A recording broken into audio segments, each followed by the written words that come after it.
Bom, são 9h03, vou esperar mais uns 2 minutinhos para a gente fazer a chamada, para ter uma ideia, né, de quem está presente.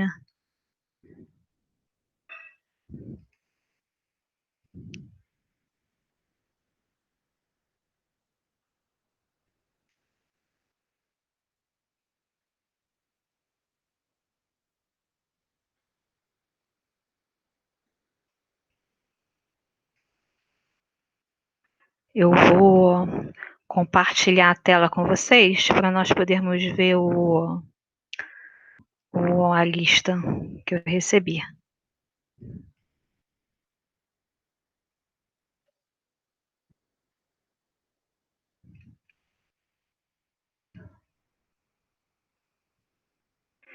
Então, aqui está a lista em ordem alfabética. Eu vou chamando e a pessoa que eu chamar dá um ok, tá? Que aí eu vou ver a lista de presença lá. Não estou conseguindo dividir aqui a tela.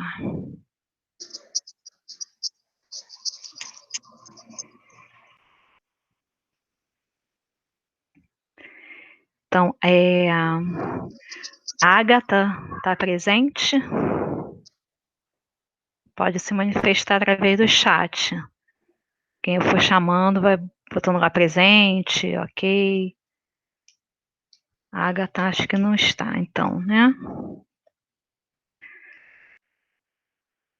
Ana Beatriz Proença está presente. Ana Carolina Figueiredo.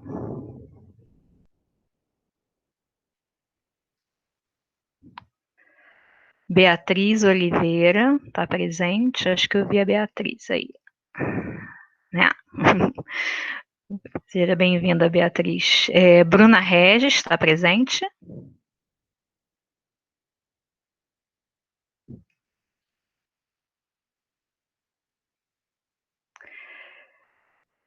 Débora Rezende está presente. Aí, ela aqui, ó. Estava esperando ser chamada. Bom dia, Débora. Tudo bem? Fazendo a presença. Érito está presente.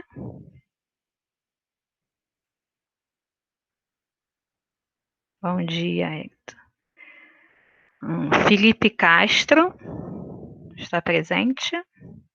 Acho que eu vi o Felipe também por aqui. Fernando, também acho que eu vi por aqui.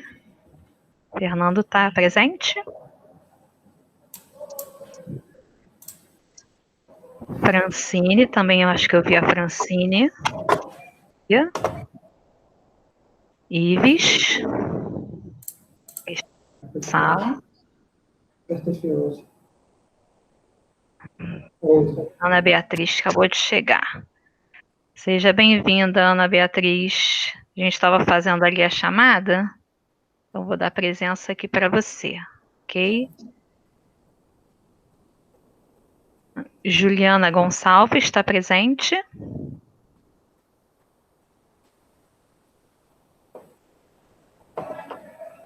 Julie Kemp, acho que está na sala. Julie está presente. Leidiane está presente. Letícia Monteiro.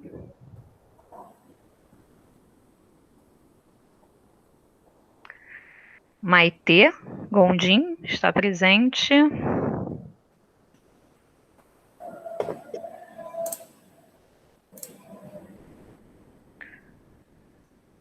Marcela Rebelo. Se eu não me engano, a Marcela está com o Covid. Está amparada por atestado médico. Mariana Veras está presente.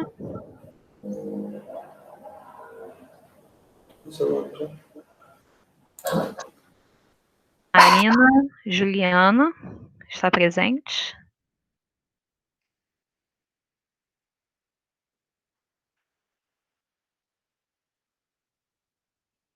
Marina. Deixa eu rolar aqui. Natália Costa.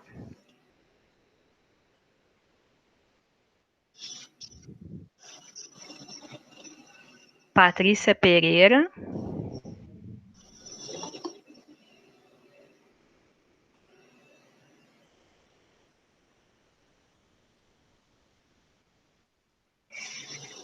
Pedro Leonardo.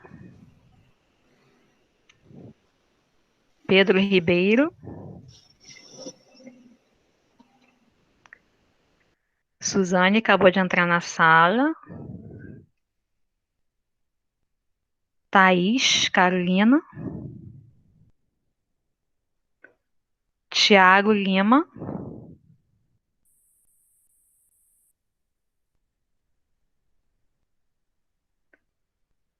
Vinícius Sepúlveda.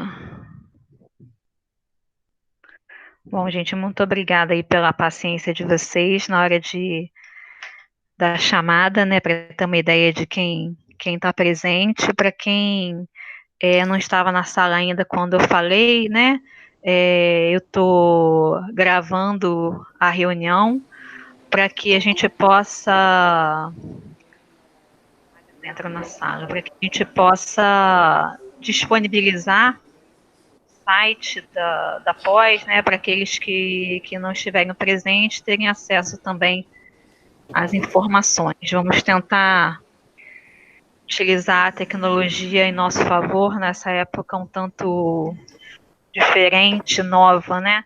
Então vamos aprendendo todos juntos. O objetivo dessa primeira aula, inclusive, embora sempre tenha a primeira aula da disciplina de cenários, né? E aqui, Suzane, obrigada. Sempre tem essa aula inaugural para a gente dizer, né, como que a disciplina funciona, tirar outras dúvidas em relação ao próprio curso. Quem está com o microfone, por favor, desliga, que está dando muito ruído. Acho que você, Débora, está com o microfone ligado. Está dando muito ruído aqui para mim, não sei se para os outros está dando também. Então, a gente já tem essa primeira aula na disciplina que a gente fala não só da mesma, como também falamos do curso, né? E hoje a gente vai fazer isso, mas temos elementos adicionais, que é um funcionamento excepcional da disciplina por conta do coronavírus, né? Dessa pandemia. Não sei se todos já estão cientes, a UF ela adiou por tempo indeterminado o início do semestre. Quando tudo começou, né, ela tinha adiado em uma semana, depois adiou para o dia 14 de abril, e ontem, se eu não me engano, lançou um novo comunicado informando que o início do semestre estava adiado por tempo indeterminado. Então, como isso vai funcionar em termos da graduação, a gente ainda não sabe, porque não são todos os cursos da graduação que podem ser ministrados dessa forma EAD, mas dentro da pós-graduação, a Pró-Reitoria de Pesquisa, né, já se comunicou com os cursos, permitindo, e a gente está tentando, né, tocar dentro do possível. Então, alguns de vocês devem estar inscritos na disciplina de metodologia, sob a responsabilidade do professor Cláudio, as aulas estão rolando normalmente. O professor Humberto parece que começou ontem também a disciplina optativa dele, e temos vários outros professores que até disponibilizaram, abriram turmas após o período inicial de inscrição em disciplina, isso, né, na tentativa da gente tentar oferecer o máximo de conhecimento para vocês, né, embora muitos estejam com o projeto de pesquisa parado. Então, a gente vai conversar um pouquinho do curso. Tem pessoas que já viram essa informação antes, porque estão no doutorado, fizeram mestrado conosco, ou estão no segundo ano do doutorado, que mesmo que não tenham feito mestrado conosco, já fizeram a disciplina, né, seminários de acompanhamento das linhas de pesquisa 1 anteriormente. Então, eu peço um pouquinho de paciência para essas pessoas. Talvez não seja de todo mal, né, que seja possível sedimentar algumas informações que tenham passado batido. E aí a gente vai, né, falar da disciplina, como é que é a dinâmica dela de uma maneira geral, por que que, num primeiro momento, a gente não quer fazer tudo EAD e acertar os ponteiros direitinho, né, em relação à disciplina. Então, vou fazer a apresentação aqui no PowerPoint, né? Se alguém, por acaso, não estiver vendo, aí liga o microfone e avisa, tá? Por favor, que não está vendo, tá? Então, aqui a gente tem um pouquinho do roteiro que a gente vai discutir, né? Então, a gente vai falar um pouquinho do regimento do programa, dos manuais e procedimentos, e, como dito, né, da própria disciplina de seminários, tá? Então, todos estão vendo, acredito, né? Se alguém não tiver, por favor, repito aí a solicitação para abrir o microfone e se manifestar, porque eu não estou, ao compartilhar, ao abrir aqui o arquivo, eu não estou conseguindo ver o chat, ok?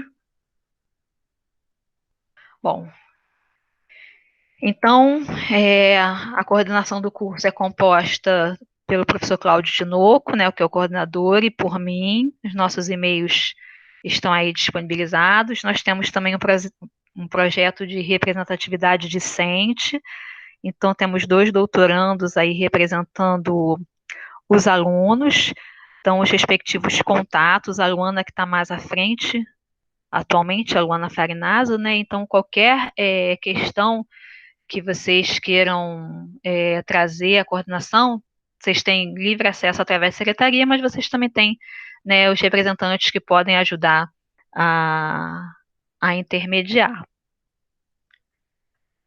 Bom, falando do regimento do programa, né, vocês, quando foram aprovados no processo seletivo, vocês receberam 2 documentos em anexo. Um é o manual do aluno, e aí a gente vai falar um pouquinho do conteúdo desse manual do aluno. Ele está realmente um tanto desatualizado, mas a gente já está trabalhando para atualizar esse material. E é um documento muito interessante de vocês terem à mão para recorrer em caso de dúvida. A gente já tem várias situações que estão previstas nesse documento e deixar, assim, acabar fazendo mais contato e tal, para situações que, por acaso, não estejam previstas aqui. E a gente também tem o manual para elaboração e normatização de dissertações e teses, que tem todas as regrinhas de como vocês devem preparar o material tanto para a pré-defesa como para a defesa. E a gente vai falar daqui a pouquinho dessas 2 etapas importantes do curso, né?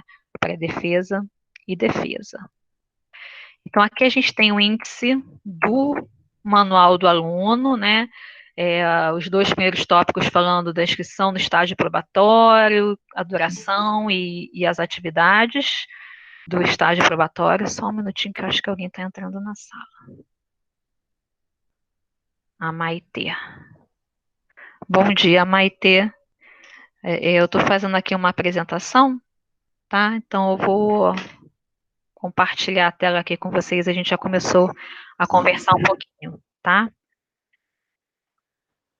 Bom, todos vocês já se encontram matriculados, porque não são todas as disciplinas que podem ser cursadas em estágio probatório.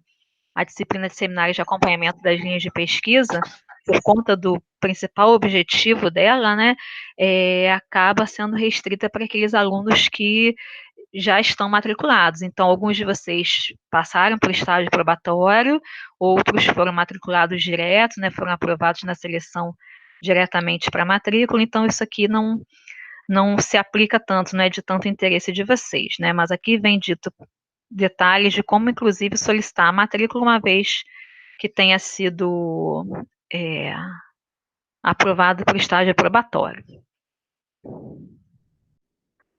Bom, em relação à matrícula, né, todos tiveram que preencher termos de compromisso, são os anexos 1 e 2 desse manual, e para aqueles que são bolsistas, né, um outro termo de compromisso teve que ser assinado por conta, né, da declaração de não exercer outra atividade remunerada, ser o curso em regime de dedicação exclusiva. Então, aqui a gente tem o termo de compromisso tanto do mestrado, aí à esquerda, e do doutorado à direita, e vocês veem que além de entrar com os dados de vocês, né, ter data, assinatura do orientador, do aluno, do coordenador, tem duas datas aqui importantes, que são justamente as datas de realização da pré-defesa e da defesa, de mestrado e doutorado.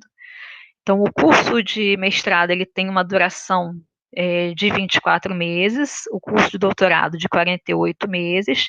Isso aí é prorrogável, mediante solicitação ao colegiado, até porque, né, a gente também tem exigências para que os mestrandos e os doutorandos defendam os seus trabalhos, e 6 meses antes da data de defesa do mestrado e 12 meses antes da data de defesa do doutorado, os alunos precisam, então, realizar a pré-defesa. Deixa eu ver quem entrou aqui na sala. Natália. Bem-vinda, Natália.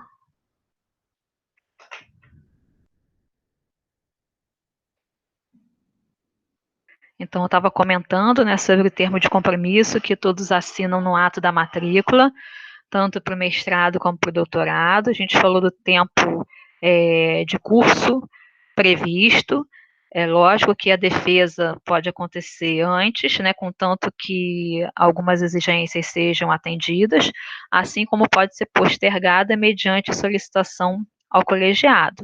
E um tempinho antes da defesa, o programa também exige que seja realizada a pré-defesa, que no manual do aluno está como exame de qualificação. E aí a gente vai falar melhor sobre essa atividade e essa nova nomenclatura que a gente está adotando, né, para esse momento do curso. Então, as disciplinas no curso nós temos várias disciplinas obrigatórias e optativas. No manual, acho que a lista está também um tanto desatualizada, mas a gente vai atualizar isso no próximo documento para vocês, né? Então, aqui a gente tem as disciplinas obrigatórias do curso de mestrado para ambas as áreas de concentração, tanto cardiologia como ciências biomédicas. Então, todos têm que cursar a Bioestatística 1, Didática e Pedagogia, Estágio à Docência, Fisiopatologia Cardiovascular, Metodologia da Pesquisa e essa disciplina, né, que a gente está tendo aula hoje, de seminários de acompanhamento das linhas de pesquisa. Para o doutorado, todas essas disciplinas que a gente acabou de citar, elas são obrigatórias também, né? E temos outras que são acrescidas aí. E a disciplina seminário de acompanhamento das linhas de pesquisa, a gente tem no doutorado, né, tanto a 1 como a 2. Para os alunos de doutorado que são egressos do mestrado do programa, as disciplinas de Bioestatística 1, Didática e Pedagogia, Fisiopatologia Cardiovascular, Metodologia, são passíveis de dispensa automática. Tá? Para quem é egresso de um outro programa de pós-graduação e que cursou disciplinas semelhantes, o programa abre a possibilidade de solicitar aproveitamento de crédito, mas existem algumas regrinhas também para fazer essa solicitação, tá? Bom, mesmo quem é egresso do mestrado do programa, tem que fazer no doutorado 2 anos, né, da disciplina de seminário de acompanhamento das linhas de pesquisa, porque no doutorado você ou vai estar trabalhando com outro projeto, ou vai estar continuando com aquele projeto, investigando outras coisas, e faz-se interessante também que o projeto, mesmo que continuação, ele seja aí acompanhado de acordo com a dinâmica que a gente já vai conversar para o nosso curso, tá? Alguém tem alguma dúvida por enquanto? Se tiver alguma dúvida, pode abrir o microfone e perguntar, tá? Sem problema nenhum. A gente volta no que tiver que voltar, tá? Bom, em relação às disciplinas optativas, aí existem várias disciplinas optativas. Eu não cheguei a relacionar as disciplinas nesse documento, mas a gente também pode, na próxima versão do Manual do Aluno, na versão mais atualizada, disponibilizar quais as disciplinas que a gente tem cadastrado, embora não seja mandatório que todo semestre todas essas disciplinas sejam oferecidas, tá? Bom, agora em relação às disciplinas optativas, a gente tem uma carga horária mínima no mestrado de 60 horas, que representam 4 créditos. O aluno ele pode cursar mais do que essa carga horária mínima, e o que exceder essa carga horária mínima no mestrado, a gente pode aproveitar no doutorado, caso esse aluno faça doutorado conosco. E aí é importante perceber que no doutorado a gente tem uma carga horária de disciplina optativa bem mais extensa que no mestrado, né? Um mínimo de 240 horas ou 16 créditos. Então, por isso que é importante no mestrado, quem tiver interesse em fazer doutorado no programa, faça mais do que 60 horas, né? Porque essa carga horária, vocês vão ver que é bem fácil de cursar, para que no doutorado isso fique menos puxado, tá? Mas a gente também tem algumas estratégias para tentar minimizar o impacto dessa carga horária alta de disciplina optativa exigida no doutorado. Então, uma estratégia são as disciplinas chamadas, né, seminários avançados em ciências cardiovasculares, que para o mestrado a gente tem 1 e 2, e para o doutorado a gente tem 1, 2, 3 e 4. Essas disciplinas, elas estão vinculadas a um evento anual que o programa promove desde 2013. Não sabemos como que vai ser esse ano, né? A gente está num ano assim, de muitas incertezas, mas desde 2013 o programa realiza, né, lá por volta do mês de novembro, dezembro, as jornadas anuais de ciências cardiovasculares. Então, essas disciplinas, seminários avançados em ciências cardiovasculares, cada uma com 30 horas de carga horária, né, 2 créditos, elas podem ser cursadas uma vez que o aluno se inscreva nessa disciplina e também participe das atividades da jornada anual. Tá? Então, quem está no mestrado, em cada ano de mestrado, pode se inscrever nos seminários avançados em ciências cardiovasculares 1 e 2, e no doutorado, para cada ano de doutorado, se inscrever nos seminários avançados em ciências cardiovasculares 1, 2, 3 e 4. Vocês podem ver que se cada disciplina dessa tem 30 horas de carga horária, se o aluno de doutorado se inscrever e frequentar a jornada nos 4 anos de curso, já vai conseguir juntar aí 120 horas, o que equivale a metade da carga horária mínima exigida da disciplina optativa para o curso de doutorado, tá? Bom, a gente também tem a disciplina de estágio à docência, que todo semestre está aberto, e aí são alguns professores que se disponibilizam a receber alunos do programa para acompanhá-los em aulas na graduação. Mas essa disciplina é tanto obrigatória para quem tem mestrado como para quem tem doutorado atualmente, não somente para aqueles que são bolsistas CAPES, tá? Mas para aqueles que são bolsistas CAPES, essa exigência nem vem do programa, vem da própria agência de fomento. Bom, para se inscrever em disciplinas, vocês viram, né, que existe esse formulário de inscrição, né, que aí vem os dados, não só os seus dados, como dados das disciplinas que devem ser inseridos aqui, tanto obrigatórias como optativas. Esse documento deve ser datado e assinado tanto pelo aluno como pelo seu orientador, para mostrar que o orientador tem ciência do que o aluno está cursando. Então, normalmente, a gente tem um período específico para fazer a inscrição de disciplina. Esse semestre, pela sua atipia, né, a gente está recebendo inscrição para disciplinas que foram recém-oferecidas, né? Mas normalmente a gente tem um período fixo para que esse processo ocorra, assim como tem um período fixo para a exclusão de disciplinas. E aí a solicitação de exclusão tem que ser feita também preenchendo uma ficha, essa que está aqui à direita da tela, né? Mais uma vez aí entrando os dados do aluno, sua assinatura, data, e a assinatura do orientador também para mostrar a ciência, e aqui a relação de disciplinas que ele vai excluir. Isso é muito importante, gente, porque se essa exclusão ela não é feita no período dado, o aluno ele se deixa de frequentar a disciplina, ele é considerado como se tivesse abandonado a disciplina. E isso implica em reprovação. Então, a gente está num período atípico, talvez a gente não seja tão inflexível com isso nesse momento, mas a gente espera, né, que para o próximo semestre, ou pelo menos para o próximo ano, as coisas se normalizem e a gente possa voltar a operar dessa forma. E aí, ao final do semestre, né, mediante a entrega de notas pelos professores responsáveis pelas disciplinas, essas notas elas seguirão para a ficha de acompanhamento individual do aluno. Então, aqui a gente tem um modelo de ficha individual para os alunos de doutorado.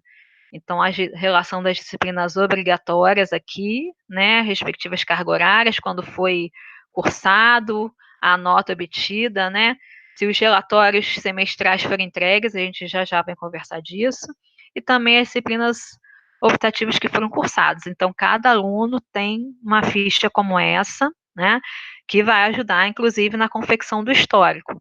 Ao final de cada semestre, essa ficha ela não é enviada para vocês, mas vocês podem entrar em contato com a secretaria para saberem, né, como é que foi o rendimento de vocês em cada disciplina que foi cursada.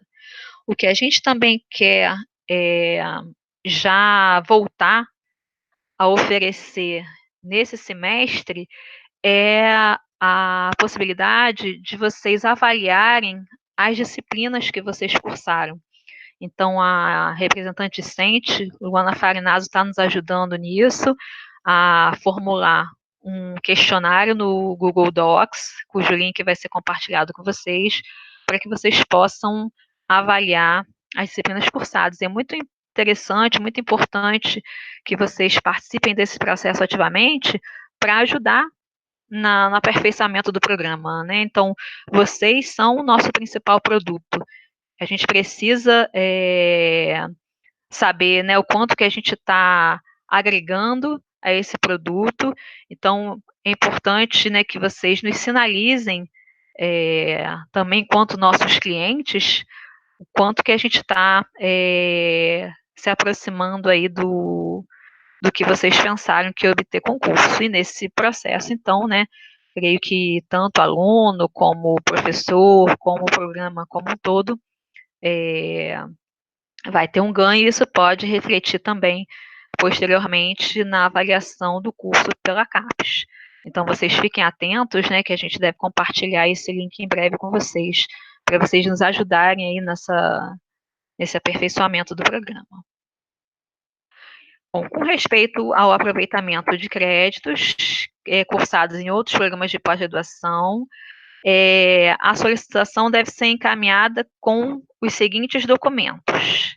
Então, é uma carta justificativa do orientador, indicando as disciplinas cujo aproveitamento de crédito deve ser apreciado, salientando o benefício que essa disciplina vai agregar ao trabalho do aluno, né? E se por acaso for uma disciplina obrigatória, como a gente estava conversando, né? Quem fez mestrado em outro lugar e está cursando doutorado conosco, que fez bioestatística durante o seu mestrado e quer tentar eliminar bioestatística 1 ou 2 no doutorado, no nosso programa, deve, então, fazer um pedido anexando o plano de curso, conteúdo programático, ementa, carga horária, o comprovante de que cursou e qual o aproveitamento da disciplina, que isso vai ser encaminhado para o professor responsável apreciar se é pertinente ou não aproveitar esse crédito. No caso de disciplinas optativas que o nosso programa tenham correlatas, o procedimento vai ser o mesmo, tá? Caso tenha sido cursada uma disciplina em outro programa que no nosso a gente não tenha nada similar, esse processo já vai ser avaliado pelo colegiado do curso, ok? Bom, então o relatório semestral, ele é cobrado durante todo o curso de mestrado, durante todo o curso de doutorado. Então, se a gente tem um curso de mestrado estimado para a duração de 2 anos, a gente tem aí a expectativa de receber 4 relatórios semestrais. No caso do doutorado, a gente tem a expectativa de receber 8 relatórios semestrais. Esses relatórios, eles também vão entrar na avaliação da disciplina de seminários de acompanhamento das linhas de pesquisa quando esse aluno estiver inscrito. Mas é importante que fique claro que mesmo que a disciplina seja cumprida com aproveitamento, enquanto o aluno estiver no programa, enquanto ele não tiver defendido, esse relatório precisa ser entregue. Ah, está com a pré-defesa agendada, está com a defesa agendada. Essa data é posterior à data de entrega de relatório? Tem que entregar o relatório semestral. A gente espera que nada aconteça, mas imprevistos, né, são possíveis e vai que as datas de pré-defesa, defesa precisem ser adiadas. Né? Não sabemos por quanto tempo, pouco, muito tempo. Então, se a data de pré-defesa e defesa foi posterior ao prazo de entrega do relatório semestral, esse documento continua sendo necessário, tá? Então, não só para os alunos inscritos na disciplina de seminários de acompanhamento das linhas de pesquisa. Bom, em relação ao relatório, né, tem um modelo para a sua confecção, mas a gente vai falar desse modelo mais à frente, né, junto com os demais documentos que a gente vai precisar trabalhar dentro, especificamente, da disciplina de seminários. Bom, o exame de qualificação, que está com esse nome aqui na versão atual do manual do aluno, a gente tem chamado atualmente de pré-defesa. Por quê? Né? Porque o entendimento da CAPES sobre exame de qualificação é diferente do entendimento que nós tínhamos até então desse exame de qualificação.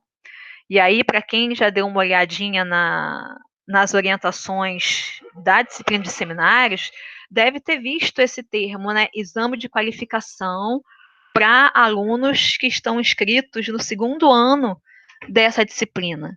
Então, atualmente, exame de qualificação e pré-defesa são atividades diferentes. Pré-defesa é um momento, né, necessário tanto para alunos de mestrado como de doutorado, enquanto o exame de qualificação, nesse entendimento da CAPES, é obrigatório apenas para os alunos de doutorado.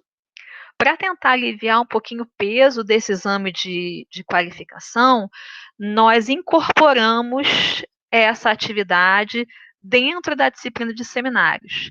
Mas em outros programas de pós-graduação, essa atividade ocorre não vinculada exatamente a uma disciplina, tá? E aí, em relação ao exame de qualificação do doutorado, a gente também vai falar daqui a pouquinho. A gente vai se concentrar agora na pré-defesa de mestrado e de doutorado. Então, como já foi dito, essa pré-defesa, no caso dos mestrandos, devem acontecer 6 meses antes da defesa de dissertação, e no caso dos doutorandos, 12 meses antes da defesa de tese. É interessante que esses prazos sejam respeitados, porque na pré-defesa, você vai ter um material que não é um material exatamente final, mas já contendo aí vários elementos importantes, já que vão ser esse material escrito vai ter que ser construído nos mesmos moldes da dissertação e da tese para ser apreciado por uma banca. Então, antes da defesa, já é possível se ter um feedback de pesquisadores qualificados a respeito do trabalho. E quão mais precoce for isso, né? Caso tenha algo que necessite ser ajustado dentro do projeto e tal, para que o resultado final seja melhor, para que o produto seja melhor, com um maior antecedência isso acontecer, né, maiores as chances do produto final ser beneficiado, tá? Então, como foi dito, vocês vão ter que elaborar um material escrito, segundo o manual de elaboração de dissertação e tese, contendo as mesmas seções que vai no final, né, na dissertação, na tese, tudo direitinho, mas obviamente, né, nem tudo vai ter sido realizado, muito possivelmente, e isso também precisa ser sinalizado para a banca, né, do que você pretende fazer, o que efetivamente já foi feito, e os resultados associados ao que já foi realizado. Você vai entregar esse material para a banca, né, com antecedência de pelo menos 15 dias, isso é o mais interessante, né, para que a banca tenha um tempo hábil para ler o material e fazer as críticas que forem necessárias. E a gente tem aí a composição dessas bancas de pré-defesa e defesa, que pode ser a mesma banca ou não. Fica a critério do aluno e seu orientador. Então, existem algumas exigências para a banca de defesa que não existe para a banca de pré-defesa. Então, caso seja de interesse manter a mesma banca, a exigência para a banca de defesa vai precisar ser contemplada também na banca de pré-defesa. Então, no caso do mestrado, são componentes da banca o orientador, um membro titular do programa de pós-graduação em ciências cardiovasculares, que pode atuar como revisor também do material. É interessante também passar por esse crivo antes da pré-defesa, né? 2 membros titulares externos ao programa de pós-graduação, mas não necessariamente externo à Universidade Federal Fluminense. E aí precisamos também, para essa banca, ter um suplente, que também pode atuar como revisor. Então, o revisor vai ser um membro do programa. Esse revisor ele pode entrar como titular ou como suplente, tá? Sem problemas. Mas mesmo da banca de pré-defesa de mestrado, 2 membros titulares externos ao programa são necessários, mesmo que não seja necessário que esses membros sejam externos à universidade. Se a gente for olhar a banca de defesa de mestrado, deixa eu botar aqui, dentre esses membros titulares externos, um necessariamente vai precisar ser externo também à universidade, tá?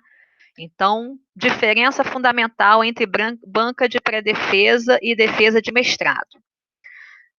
No caso dos 2 membros titulares externos, para a pré-defesa não é necessário que seja de fora da UF, mas para a defesa é necessário que um desses membros titulares externos seja externo também à universidade. No caso da banca de doutorado, a gente tem mais um membro sendo incorporado a essa banca. Então, além do orientador, além do suplente, além de 2 membros titulares externos, precisam ter 2 membros titulares do programa de pós-graduação, tá? E aí, de semelhante modo ao mestrado, no caso dos 2 membros titulares externos, para a banca de pré-defesa, eles podem ser externos apenas ao programa de pós-graduação, e no caso da defesa, um desses 2 membros titulares externos tem que ser externo tanto ao programa quanto à universidade, tá? E em relação à escolha dessa banca, né? Não sei se todos já deram uma estudada no site do programa, né? Tem vários documentos lá interessantes, várias informações úteis para vocês. Inclusive, a gente tem uma relação de nomes de pesquisadores pré-aprovados pelo colegiado do programa. Lá vem, inclusive, o período de vigência dessa pré-aprovação. Então, aqueles nomes que estão pré-aprovados podem ser indicados para as bancas de pré-defesa e defesa sem nenhum problema, tá? Mas, se por acaso orientador e aluno tiverem interesse em convidar um outro pesquisador cujo nome não se encontra nessa lista, esse formulário está sendo projetado aí para vocês, ele vai precisar ser preenchido e encaminhado para o colegiado de curso para apreciação. E os nomes aí indicados poderão ou não serem aprovados. Então, o colegiado, ele exige uma qualificação mínima para os pesquisadores que comporão as bancas de defesa e pré-defesa de mestrado e doutorado.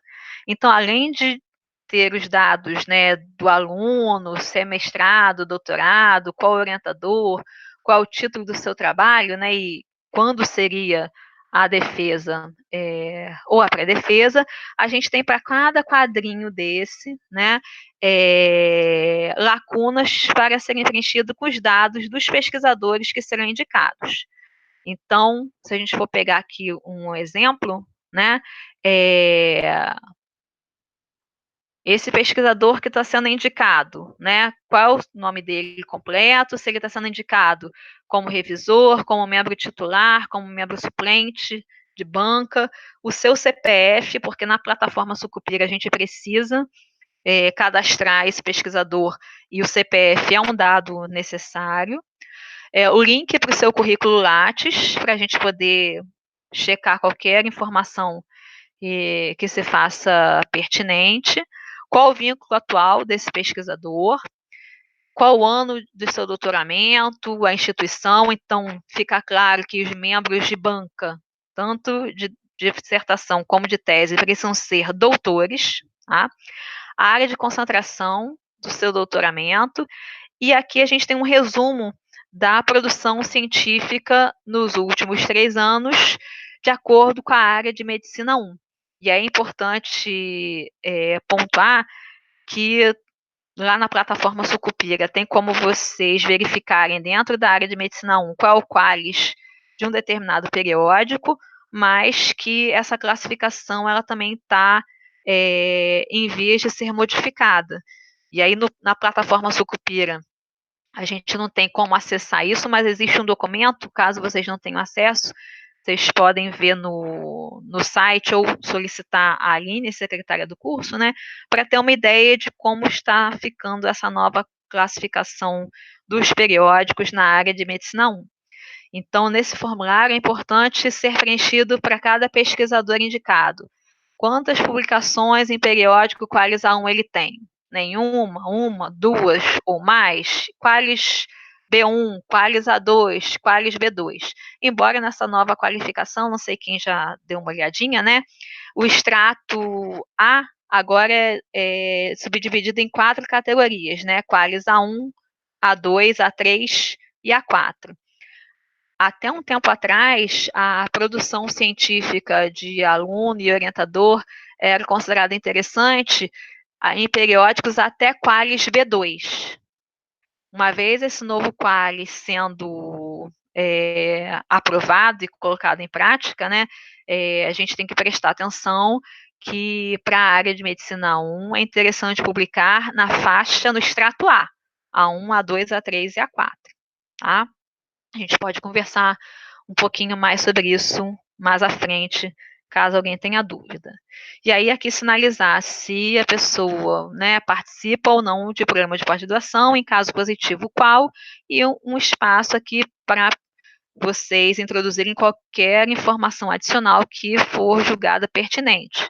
Então, vai que o pesquisador indicado não tem exatamente a produção científica esperada, mas que ele tenha alguma prática profissional que o torne um membro importantíssimo para participar da sua banca. Então, aqui seria o espaço para fazer essa ponderação. Se esse formulário ele não for preenchido adequadamente e vir com informações, algumas informações estiverem faltando, o colegiado não vai conseguir apreciar. Então, o colegiado ele se reúne mensalmente. Aí vamos supor que tenha uma reunião marcada para o dia 10 de abril e a sua pré-defesa ou defesa esteja marcada para o dia 20.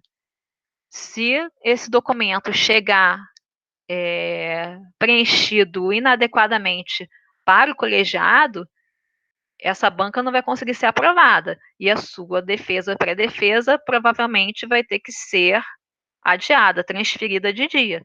Então, é importante vocês preencherem direitinho, né? E qualquer dúvida também em relação ao preenchimento, entrar em contato com a secretaria para que esse tipo de situação não ocorra.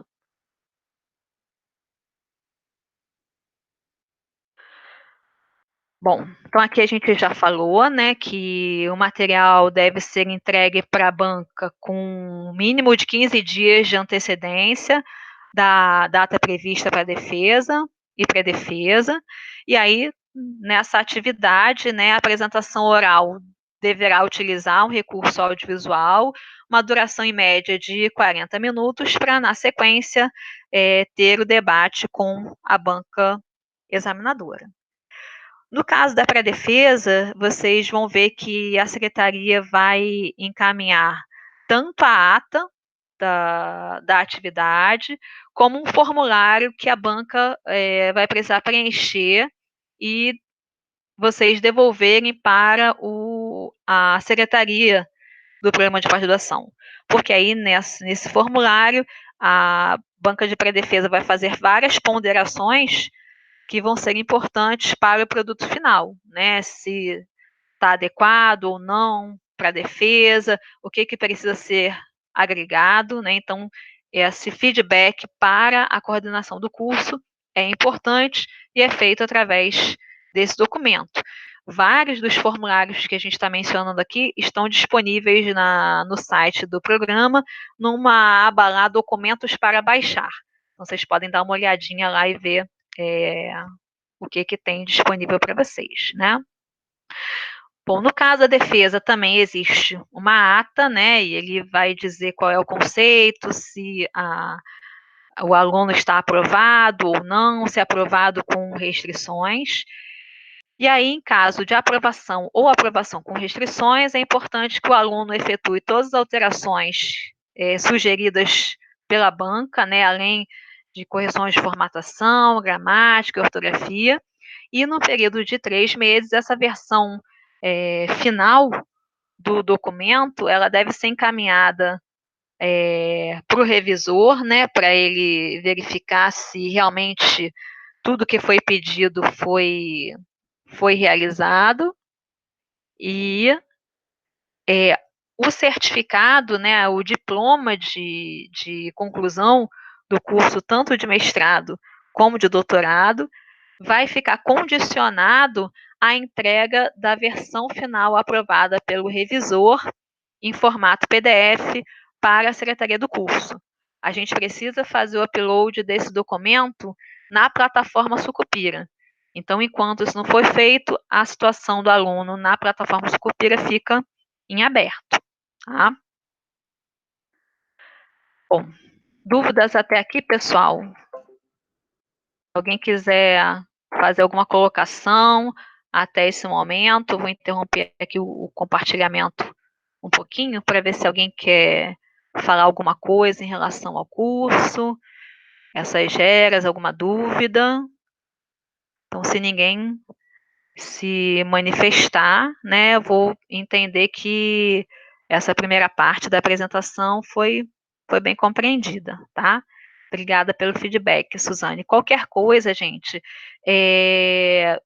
vocês têm livre acesso para falar com a secretaria, a gente também pode conversar, né? Temos alguns momentos já previstos para nos encontrarmos virtualmente, aqui na disciplina. A gente não precisa falar só da disciplina. Se vocês quiserem tirar dúvida sobre qualquer coisa que eu comentei com vocês até aqui, a gente também pode aproveitar essa oportunidade. Tá? Então, nesse primeiro semestre, a gente tem encontros virtuais previstos, né, além da data de hoje, para o dia 30 de abril, para o dia 21 de maio e para o dia 18 de junho.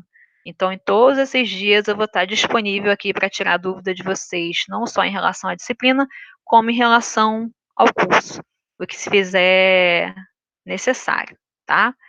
Então, parece que está todo mundo ok aí com essa parte, né, do esclarecimento sobre o curso. Vamos falar agora sobre a disciplina, então.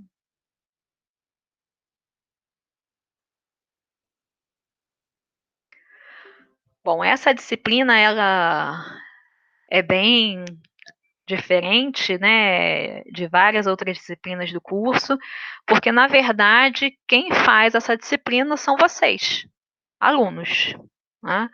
Então, nós temos vários professores envolvidos, é interessante termos vários professores do curso envolvidos para termos essa discussão multidisciplinar.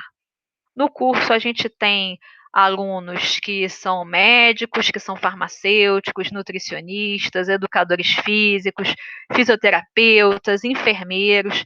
Então, o programa de pós-graduação que começou em cardiologia, hoje em dia ele não é restrito só a médicos, né? E nem somente a profissionais da área de saúde. A gente já teve engenheiros fazendo doutorado conosco. Então, não só o corpo discente é multidisciplinar, como o corpo docente.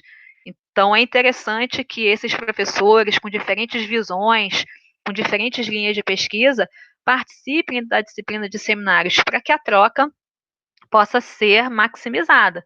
E, quem sabe, né, parcerias até então não imaginadas possam ser estabelecidas. Então, eu estou à frente dessa disciplina, né, coordenando essa disciplina, mas a gente vai ter a participação aí do professor Alair, do professor Ademir, que o nome acabou não entrando aqui, professora Caroline Fernandes, professora Emiliana, Gabriele, Fernanda, professor Humberto, professora Ludmila, professora Milena, professora Renata, professor Ronaldo e professora Tereza. Então, todos esses professores vão estar colaborando conosco, né, moderando a dinâmica da disciplina. Mas a disciplina ela é construída basicamente por vocês, alunos, conforme a gente vai conversar, tá? Então, como eu disse, estamos funcionando em regime excepcional.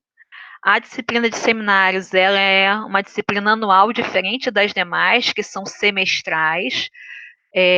Quem prestou atenção na primeira parte da projeção, deu uma olhada no material do aluno, a carga horária atribuída à disciplina é de 210 horas, bastante coisa, mas a gente não tem toda essa carga horária em sala de aula.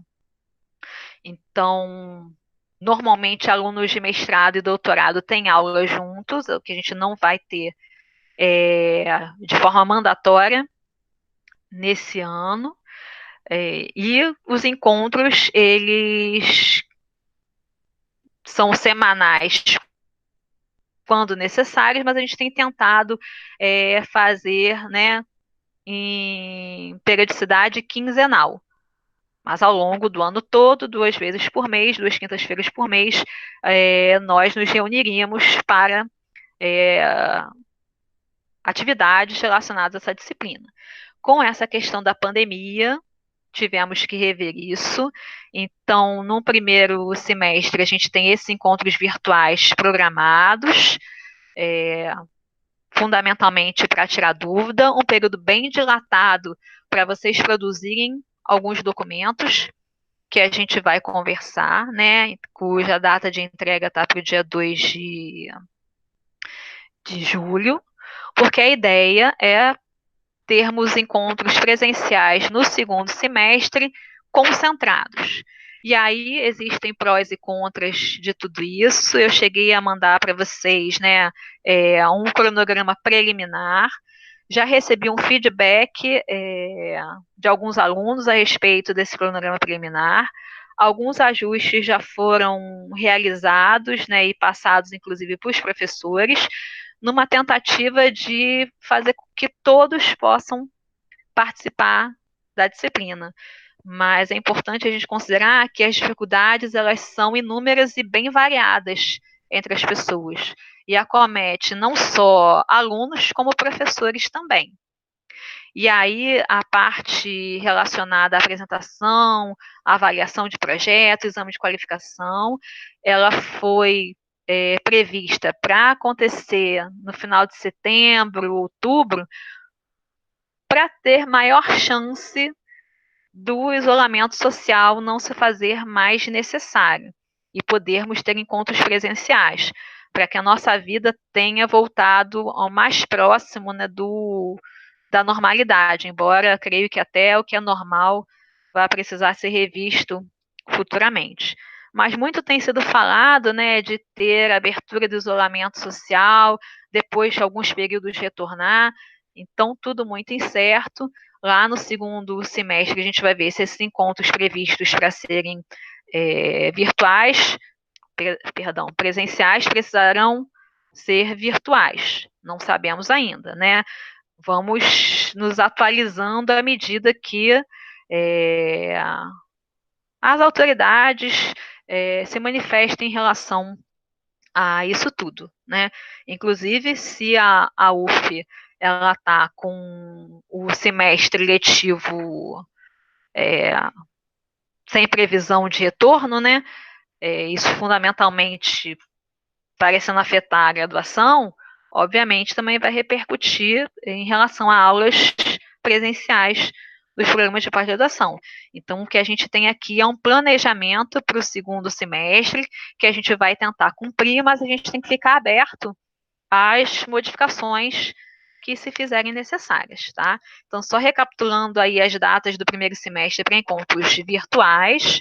Então, além da data de hoje para orientações iniciais, a gente tem encontro previsto para o final do mês, no dia 30 de abril, um outro encontro no dia 21 de maio e um outro encontro no dia 18 de junho, fundamentalmente para esclarecer dúvidas em relação aos documentos que vocês vão ter que produzir, tá?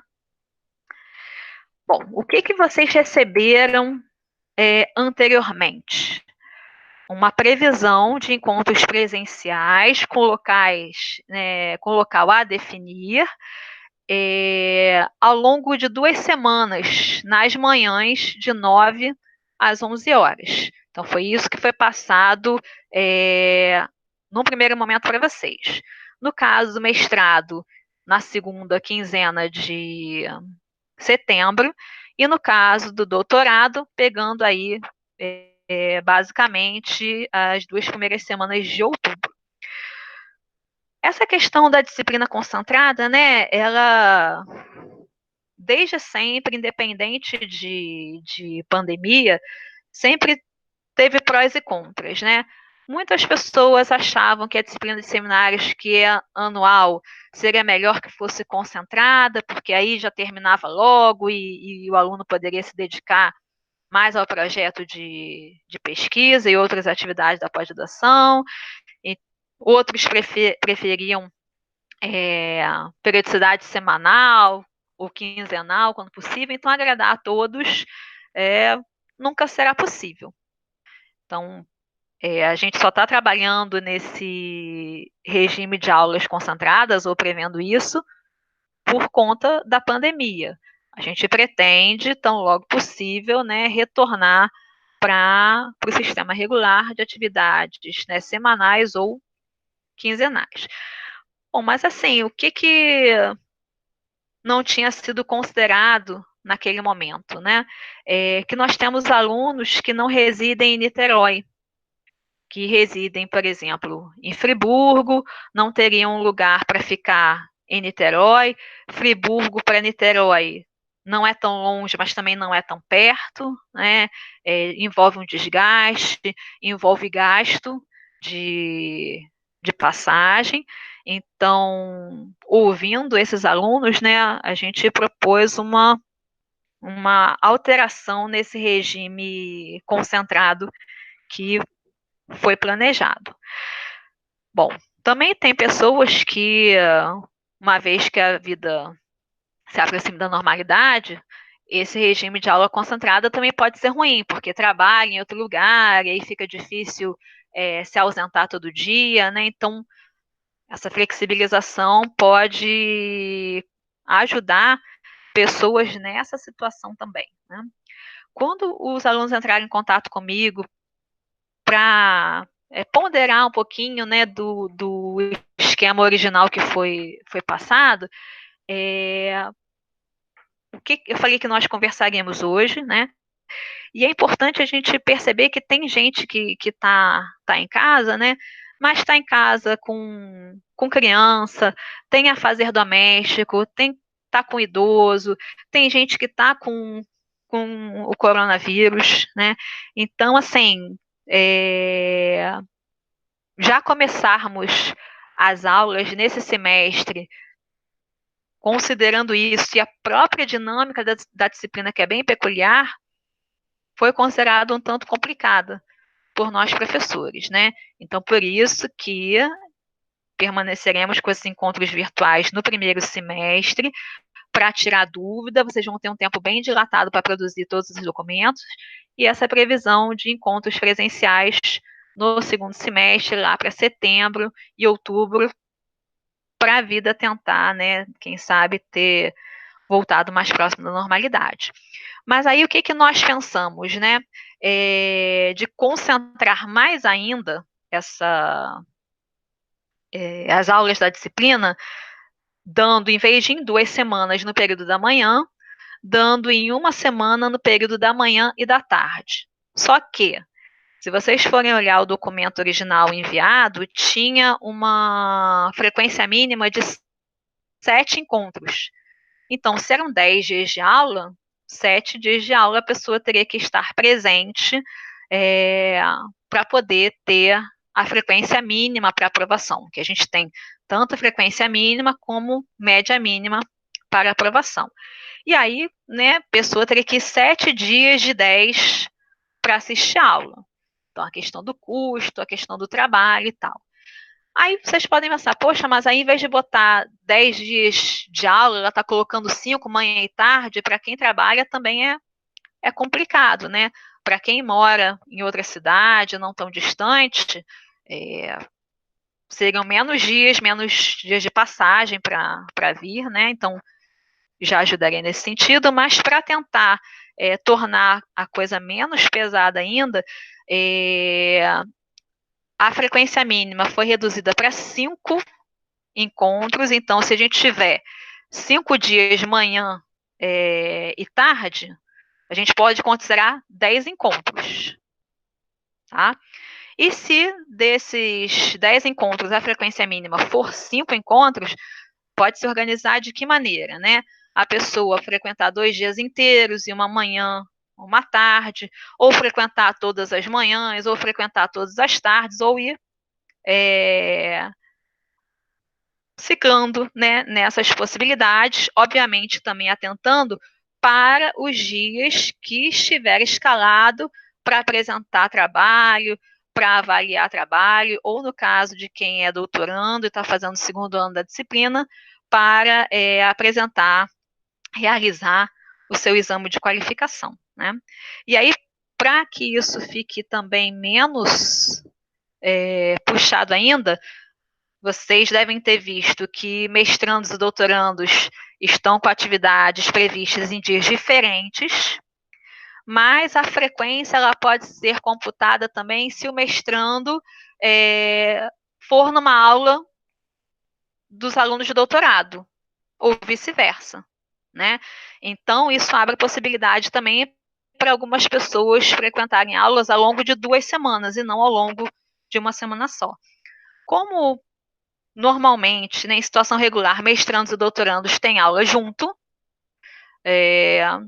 não vimos nenhum problema em permitir que o mestrando complemente a sua frequência nas aulas do doutorando e que o doutorando complemente a sua frequência nas aulas dos mestrandos. E aqui a gente tem um cronograma preliminar, né, das apresentações. Então, o mestrado está previsto agora de ter aula entre o dia 14 e 18 de setembro. E aí, na segunda-feira, então, né, sob a supervisão do professor Alair, a gente teria a Ágata fazendo a apresentação do seu projeto e a Mariana Veras atuando como avaliador do projeto da Ágata. Isso na parte da manhã, na parte da tarde, vocês já seriam acompanhados pela professora Gabriele, e aí a Marcela Rebelo e a Mariana Veras apresentariam os seus projetos, sendo avaliados, respectivamente, pela Ágata e pelo Felipe Castro. E aí a gente tem, né, para cada dia, qual o professor que vai estar acompanhando em qual turno quem vai apresentar o seu projeto e quem vai avaliar o projeto. Tá? Então, a gente tem isso tanto para o mestrado, como temos para o doutorado. No caso do doutorado, com exceção da segunda-feira, de terça-feira em diante, a gente pode ver que na parte da tarde a gente tem previsto não apresentação de projeto, e sim realização de exames de qualificação. Então, por exemplo, na terça-feira à tarde, seria aí dia 29 de setembro, a gente teria a qualificação da Leidiane e da Letícia Monteiro, tá? E aí a banca avaliadora composta pelas professoras Milena e professora Ludmila. Então, isso em relação ao cronograma, né? Então, é importante, eu vou atualizar essas orientações para vocês, né?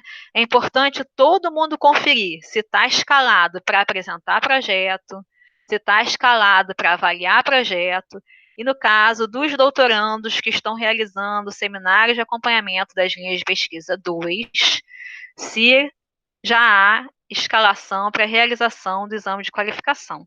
São muitos nomes, existe aí toda uma matemática, né, subjacente à realização desse cronograma, porque todo mundo tem que apresentar, todo mundo tem que avaliar projeto. Não é interessante que o professor que esteja acompanhando a apresentação seja o seu professor orientador, tem algum vínculo, sim, com o seu trabalho, né, para não ter nenhum viés. Então, existe aí uma lógica por detrás, né, e aí, como são várias coisas que devem ser cruzadas, pode acontecer de passar algo. Então, eu peço que, uma vez atualizando o documento com vocês, todos confiram se estão escalados para cada uma dessas atividades, que são mandatórias aí para a disciplina que você tiver inscrito, e também se o professor que está te acompanhando no dia não é o seu professor orientador, tá? Uma observação importante que a gente tem aí na tela é que trocas de data, trocas de horários, pessoal, é possível, tá? Não é porque eu botei a Leidiane e a Letícia no dia 29 à tarde para fazer exame de qualificação que elas não vão poder mudar isso, né? Então, todo mundo pode olhar o cronograma. A gente sabe que a vida está incerta, mas às vezes já pode ter alguma coisa. Poxa, terça-feira para mim é um dia que normalmente é complicado. Eu estou escalada justamente na terça-feira. Será que tem como eu ir para quarta de manhã, para quarta à tarde? A gente pode tentar acertar isso, né? Então, a gente vê diretamente com o aluno que está na quarta de manhã, se ele pode trocar com você para terça à tarde, e aí, uma vez o aluno podendo, a gente efetua essa troca no cronograma e, né, fazendo com que todo mundo possa participar da maneira mais tranquila possível. Bom? Eu vou terminar de apresentar, e aí vocês vão anotando as dúvidas de vocês, o que vocês quiserem ponderar, que a gente conversa ao final, tá? Então, como foi dito, toda a dinâmica vai ser moderada por um dos professores colaboradores da disciplina. O aluno que não comparecer no dia em que tiver escalado vai receber nota 0 para a avaliação que perdeu, a não ser na situação de amparo legal. Tem um atestado, né, ficou doente, tem um atestado médico, não deu tempo da gente fazer alguma troca, né? Então, salvo essa situação, não vai receber 0, mas se simplesmente faltar sem avisar nada, não vai ficar sem aquela nota, tá? Em relação a prazos, a gente, como disse, tem relatórios semestrais, então tem que apresentar tanto para o primeiro semestre como para o segundo semestre. Num primeiro momento, eu até considerei tirar a exigência desse do primeiro semestre, mas até um dos professores colaboradores achou que seria interessante manter esse relatório do primeiro semestre, até para a gente poder, enquanto curso, e não só enquanto disciplina, verificar o impacto da pandemia sobre o trabalho de cada um. Será que quem já estava no curso, né, em 2019, conseguiu andar alguma coisa em 2020 ou o projeto ficou completamente parado, né? Tentar dimensionar um pouco o impacto desse isolamento social que se faz necessário nos projetos de pesquisa de todos. Então, todos terão que entregar relatório no primeiro semestre até o dia 2 de julho e no segundo semestre até o dia 11 de dezembro. Assim como os resumos de projeto e exame de qualificação, também todos terão que ser encaminhados até o dia 2 de julho. Então, hoje a gente está no dia 9 de abril.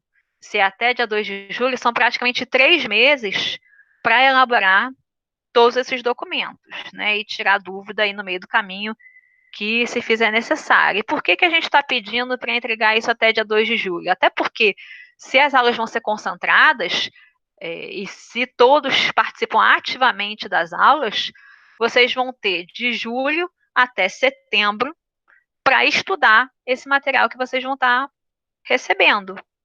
Então, tem gente que vai avaliar, né, todo mundo, na verdade, vai avaliar o projeto do colega. Então, vai ter esses 2 meses para ler o resumo do colega, pesquisar, para poder debater e avaliar adequadamente no dia em que está escalado. Agora, é importante considerar que esse estudo não deve se resumir ao projeto que você está escalado para avaliar. É interessante que esse estudo seja aberto também para os demais projetos. Por quê? Porque durante a aula a gente tem um aluno escalado para avaliar cada projeto, mas pode acontecer de rolar um sorteio e você que não estava escalado para avaliar um determinado projeto, ao ser sorteado, precisar avaliá-lo. Então, é importante, né, estudar esse resumo antes para poder contribuir na aula da melhor maneira possível, porque mesmo que não esteja escalado, que seja sorteado, o desempenho vai ser avaliado nessa atividade. Isso justamente para tirar todo mundo da zona de conforto, né, e também provocar aí o pensamento crítico, a reflexão na ciência, porque senão você só leria aquele projeto que você vai avaliar e não olharia os demais. Então, tem esse elemento surpresa, e aí a gente vai ver, né, quem são os mais ou menos sortudos. Tem gente que é sempre sorteado, tem gente que nunca é sorteado. A gente tem a escala justamente para que pelo menos uma avaliação todos façam. Mas tem pessoas que vão avaliar mais trabalhos do que outras por conta dessa estratégia do sorteio. Agora, 2 meses, a gente entende, né? Quase 3 meses, né? Um tempo suficiente para esses resumos serem lidos, para que a literatura seja consultada, para enriquecer o debate na ocasião. E é toda essa dinâmica, né, que dificulta o encontro virtual, né, para a sua realização. Então, aqui eu já falei dos critérios para aprovação, né? Presença em pelo menos 5 aulas, do total de 10 encontros presenciais, média maior ou igual a 6, sendo possível a complementação de frequência em uma turma diferente da inscrição. Então, se você já imagina que em um determinado dia você não vai na aula do grupo do mestrado e sim na aula do grupo do doutorado, você sendo mestrando, aí já é interessante que você leia o resumo relacionado a aqueles projetos de doutorado que vão ser apresentados no dia que você irá à aula, tá? Então, isso não costuma ser um problema. Como eu falei, em termos regulares, a gente tem mestrando e doutorando misturados, Mestrandos podem atuar, sim, como papel de avaliadores de projetos de doutorado.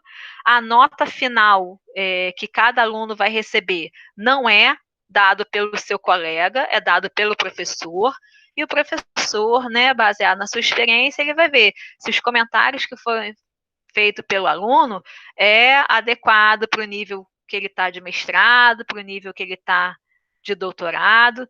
Então, sem dúvida, a gente tem aí uma construção do conhecimento. Espera-se mais de um doutorando do que de um mestrando, pela experiência que esse doutorando que cursou um mestrado, ele pode ter agregado. Então, o professor, né, experiente, ele vai fazer a sua avaliação baseado nessa questão. Então, ninguém precisa ficar temeroso, eu vou avaliar um projeto de doutorado, mas eu sou mestrando. Ou o doutorando, mas eu vou ser avaliado por um mestrando. Esse tipo de preocupação ele não é necessária, porque embora, sim, mestrandos e doutorandos atuem como avaliadores, a nota que vai ser computada lá no final vai ser atribuída pelo professor colaborador que estiver presente naquele encontro, tá? Bom, em relação ao cálculo da média, para o mestrado, a gente vai ter a média dos 2 relatórios semestrais, a nota da apresentação de projeto, somada à média das avaliações de projeto. A gente já sabe que o N é 1 mínimo, né? Mas que se a pessoa for sorteada, a gente pode ter mais notas aí para as avaliações de projeto. Então, média de relatório somada à nota de apresentação de projeto, mais a média de avaliações de projeto, tudo isso dividido por 3. No caso do primeiro ano de doutorado, teremos a média calculada da mesma forma. Já para o aluno que está no segundo ano da disciplina, aluno de doutorado que está no segundo ano da disciplina, além da média do relatório, além da nota de apresentação de projeto, além da média das avaliações de projeto, vai entrar aí também nesse cálculo a nota do exame de qualificação, dada pela banca.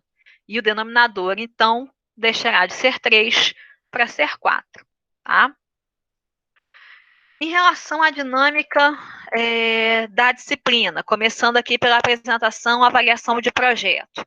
Não sei se todos leram o documento que foi encaminhado previamente, né? Isso não mudou. Então, o resumo de trabalho vai ser enviado para mim, nesse endereço de e-mail, naquela data limite, para que eu possa encaminhar à turma e aos professores. Nesse meio tempo, né, entre o dia 2 de julho e a data prevista para a apresentação, vocês vão preparar a apresentação em PowerPoint. Essa apresentação ela pode ser elaborada nesse momento também. E se alguém quiser tirar dúvida comigo em relação à apresentação propriamente dita, pode fazê-lo nessas datas que a gente já estipulou no primeiro semestre, tá? E no dia da apresentação, a mesma vai ter que ter duração máxima de 20 minutos. É importante, né, também trabalhar essa questão do tempo por vários motivos. Não só porque, às vezes, a gente tem mais de um aluno para fazer a apresentação no mesmo dia, e se a gente não colocar um limite, pode ser que a meta do dia não seja alcançada.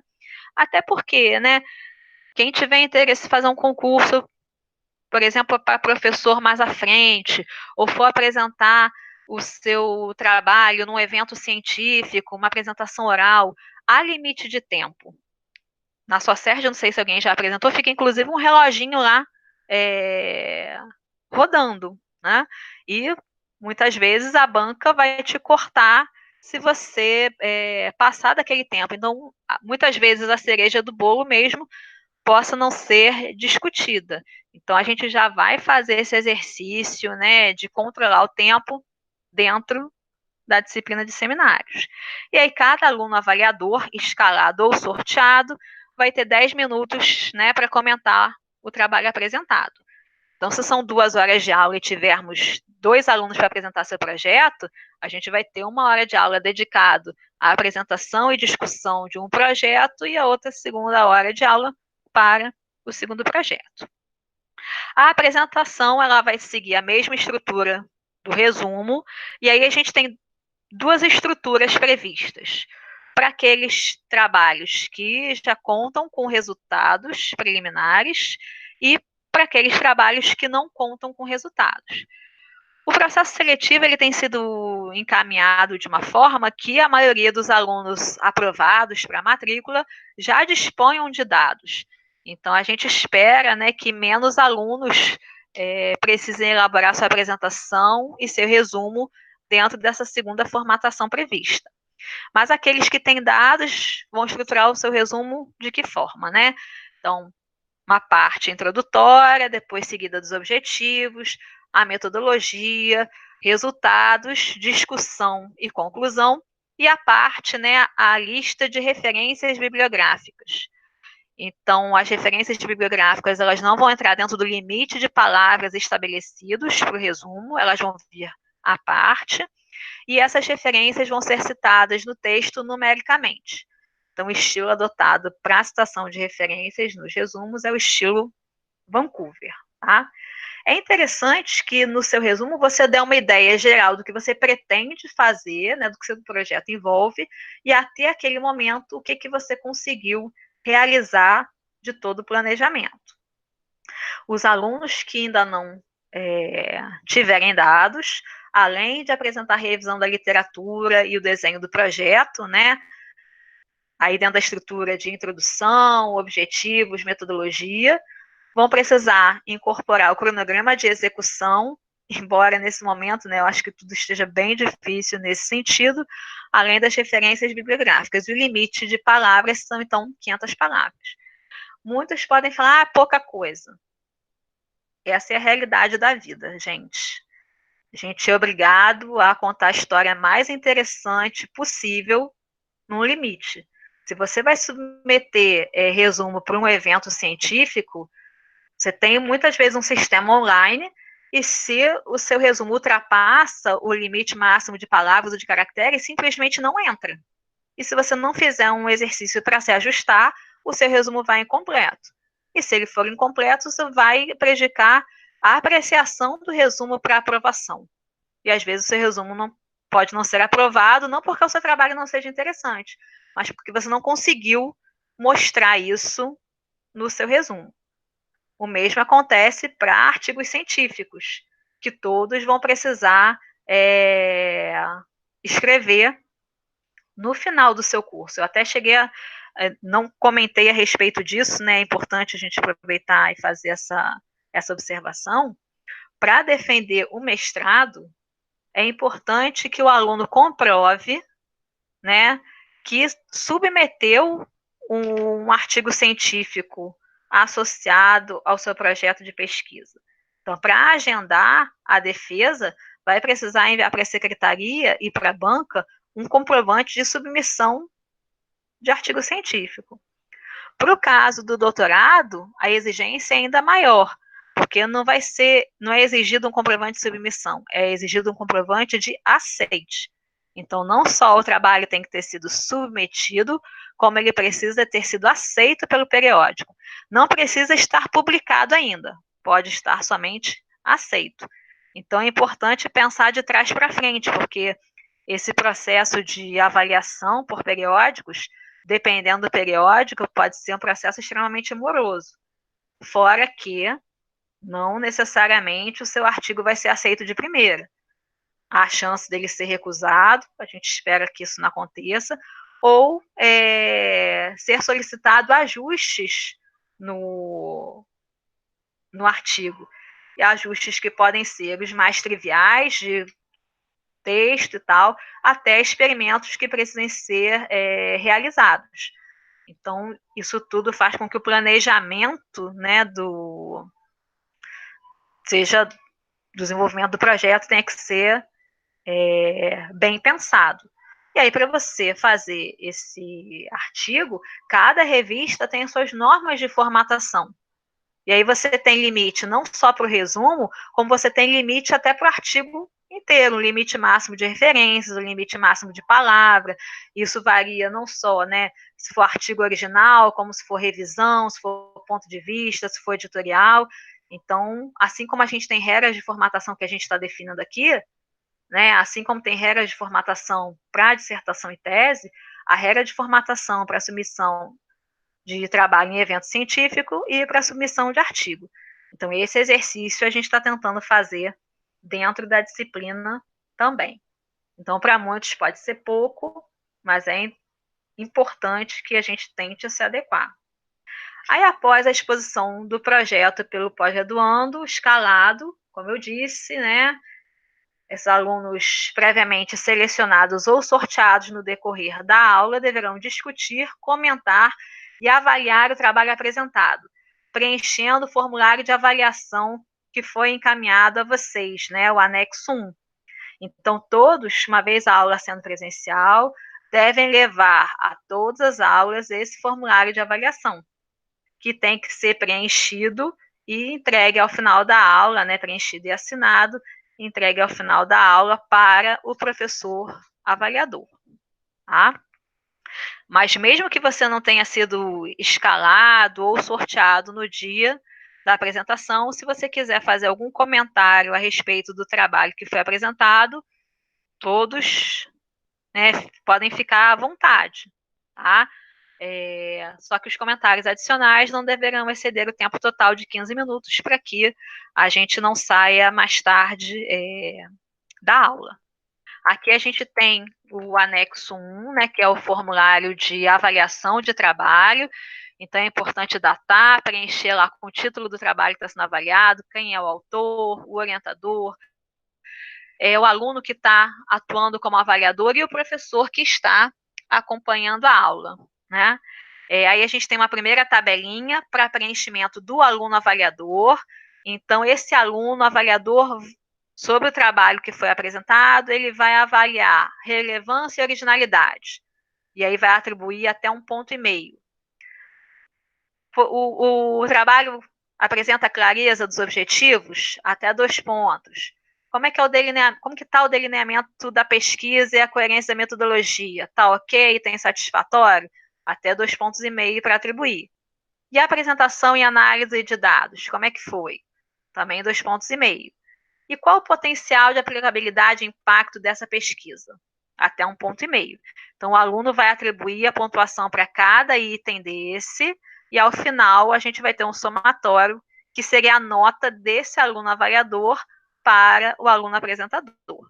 Aí, logo embaixo, a gente tem um campo para assinatura do aluno avaliador, e as 2 outras tabelas que tem aí nesse documento são para preenchimento do professor.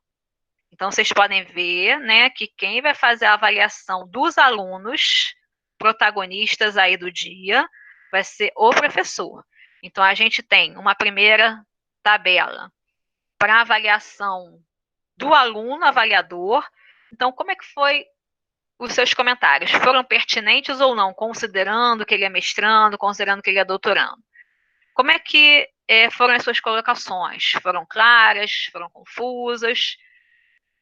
Como é que ele mostrou assim, a capacidade, né, de analisar os dados que foram expostos? E também a coerência com o preenchimento da ficha de avaliação, que às vezes a pessoa tece determinados comentários e a sua avaliação não reflete exatamente os comentários que foram realizados. Então, desta maneira que o professor vai avaliar o aluno que atuou como avaliador de projeto. E como que o professor vai avaliar o aluno que apresentou o projeto? Então, se o resumo foi enviado no prazo, né? Então, já podemos ter perda aí de 1 ponto para quem não enviar até o dia 2 de julho o resumo. Se a formatação do resumo está de acordo com as normas, né? Então, não são critérios exatamente científicos, mas tem um caráter educativo bastante importante, né? A relevância, a originalidade, a clareza dos objetivos, até 3 pontos. O delineamento da pesquisa e a coerência da metodologia, até 2 pontos. A apresentação e análise dos dados, até 2 pontos. E o potencial de aplicabilidade e impacto do trabalho apresentado, até 1 ponto. E o professor avaliador, ele não só vai preencher esse documento, como também, no momento da aula, ele pode, né, fazer ponderações a respeito do trabalho que foi apresentado, para agregar aí, né, tudo que for discutido na aula pode ser útil para o trabalho de todos, né? Então é importante todo mundo ficar atento e aberto aos comentários, às discussões que serão realizadas em sala de aula. Aqui a gente tem um modelinho de resumo, né, com resultados. Então, foi colocado no documento disponibilizado a vocês, né, que a gente quer margens de 1,27 centímetros, o título centralizado em caixa alta e negrito, o texto justificado, a fonte Arial 10, o espaçamento 1, né?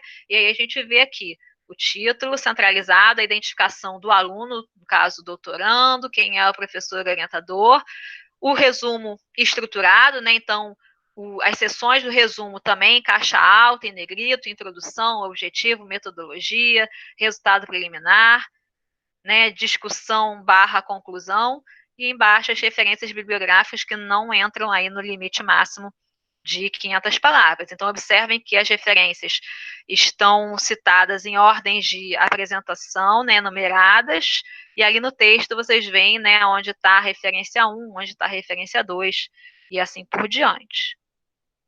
Aqui a gente já tem um modelo de resumo sem resultados, né? Então, mais uma vez, margem 1,27, título centralizado em caixa alta e negrito, né, o texto justificado, fonte Arial tamanho 10, espaçamento 1, então após o título, a identificação do mestrando, no caso, quem é seu orientador, e aqui, né, as seções do resumo também em caixa alta e negrito, mas em vez da gente ter dados, né, e discussão e conclusão, a substituição pelo cronograma de execução. De semelhante modo, referências fora do limite de 500 palavras, organizadas em ordem de citação e numeradas, e no texto, então, a citação pelo número. Bom, aqui é só um zoom, né, que eu já mostrei para vocês, do preenchimento, né, dos critérios de avaliação pelo aluno avaliador e aqui pelo professor avaliador. Bom, em relação ao exame de qualificação, né, lembrando que o exame de qualificação é uma atividade apenas para os alunos que estão inscritos na disciplina de seminários de acompanhamento das linhas de pesquisa 2. Então, somente os doutorandos no segundo ano da disciplina. Então, esse exame de qualificação, ele vai consistir também de uma apresentação oral de no máximo 20 minutos, que também deve ser elaborada em PowerPoint, seguido de uma arguição com duração de 15 minutos, realizada por uma banca examinadora composta por no mínimo 2 professores doutores, que terão o objetivo de avaliar se o doutorando está apto a discorrer sobre um tema inserido em sua área de concentração. Esse tema, ele não pode ser diretamente relacionado ao projeto de pesquisa. Tem que mostrar a capacidade do doutorando, né, do pesquisador em formação, transitar pela área de ciências cardiovasculares. Então, é interessante que dentro das ciências cardiovasculares o doutorando busque apresentar algo que não tenha relação com o seu projeto de pesquisa, tá? Então, o escopo do exame não deve estar limitado a esse projeto, que geralmente é bastante específico. Então, a descrição do tema deverá permitir à banca uma avaliação da abrangência e da pertinência do assunto. E aí, mais uma vez, né, temos que ter a disponibilização do resumo para a banca examinadora e para a turma, um resumo, no caso, não estruturado sobre o tema, contendo também até 500 palavras, sem contar as referências bibliográficas, a ser enviado para o meu e-mail também no dia 2 de julho. E aí o aluno que for prestar o exame de qualificação deve levar também um formulário de avaliação, no caso, né, o anexo 2, para preenchimento pela banca. Aqui a gente tem projetado a carinha do resumo para o exame de qualificação. Então, primeiro ali, qual é o tema da tese de doutorado, qual o tema do exame de qualificação, pelo título, né, a banca conseguir perceber o quão distante um tema está do outro, a identificação do doutorando, do orientador, e aí, como dito, né, um resumo não estruturado, até 500 palavras, citação de referências em ordem numérica, e abaixo a relação das mesmas por ordem de citação, numeradas. E o formulário de avaliação está projetado aqui, né? Então, entrando a data que foi realizado o exame, quem é o aluno, qual é o tema do exame de qualificação e os critérios de avaliação. E aí, cada avaliador, né, no mínimo 2, vão atribuir a sua pontuação para cada item desse. A gente vai ter, né, uma nota final para cada item e o somatório, né, a nota final do aluno naquela atividade. Então, temos 4 critérios, até 2,5 pontos cada um, que incluem a abrangência e pertinência do tema escolhido, clareza na apresentação e capacidade de articulação, conhecimento científico e entendimento dos conceitos fundamentais de sua área de concentração e qualidade do material apresentado e respeito ao prazo de envio do resumo. Além de espaço para identificação da banca e assinatura dos avaliadores, a gente também tem um espaço reservado para comentários adicionais que a banca julgue pertinente.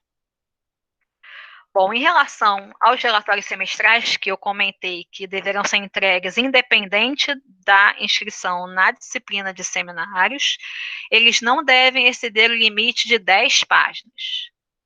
E aí, esse relatório ele deve, né, começar pela identificação do aluno, do orientador, se é mestrado, se é doutorado, se o aluno ingressou no programa diretamente na matrícula ou em estágio probatório, localizando, né, se em estágio probatório, quanto tempo ele ficou em estágio probatório. Uma vez matriculado, quanto tempo de matrícula ele já tem, né? O semestre que se refere o relatório, além das seguintes informações, né? Título do projeto, principais objetivos específicos, as principais etapas executadas para alcançar esses objetivos, né? E aí, quadro de cronograma de execução, com a atividade, né, cumprida e a cumprir, inclusive disciplina, pode ser uma estratégia bem interessante, né?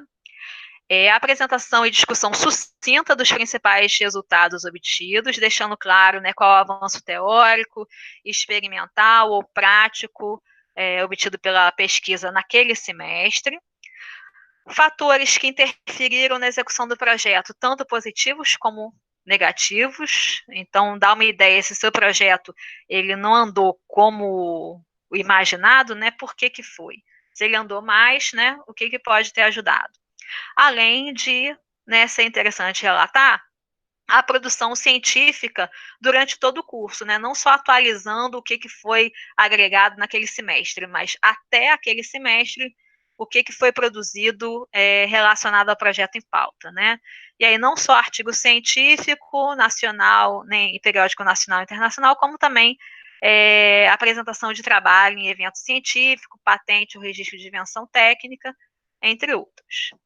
Também a gente prevê um espaço para o aluno colocar outras informações que ele julgue pertinentes, e o item final seriam sugestões ao programa de pós-graduação. É muito importante que esse campo seja preenchido. Tem gente, como o relatório identificado, fica um pouco apreensivo, né?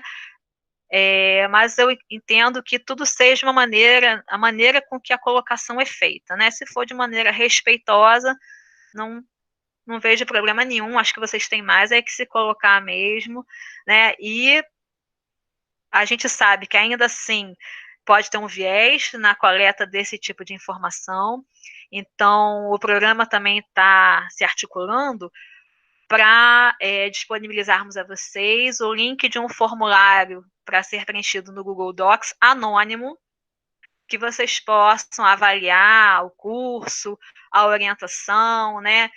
De modo que a gente possa usar o feedback de vocês para aprimoramento do corpo docente e do programa como um todo, né? É importante pontuar que o relatório ele vai ter que ser datado ao final e deve constar a assinatura não só do aluno, como do seu orientador. Então, a gente vê que a ciência do orientador, em vários momentos, ela se faz muito importante, né? O modelo do documento não foi disponibilizado a vocês dentro das orientações da disciplina de seminários, mas encontra-se disponível no manual do aluno e tem essa carinha que eu estou mostrando aqui para vocês, né? Então, todos os itens que eu relacionei, eles estão organizados aqui nesse modelo, né? identificação do aluno, trabalho, quando entrou em probatório, data de matrícula, as sessões do relatório, né?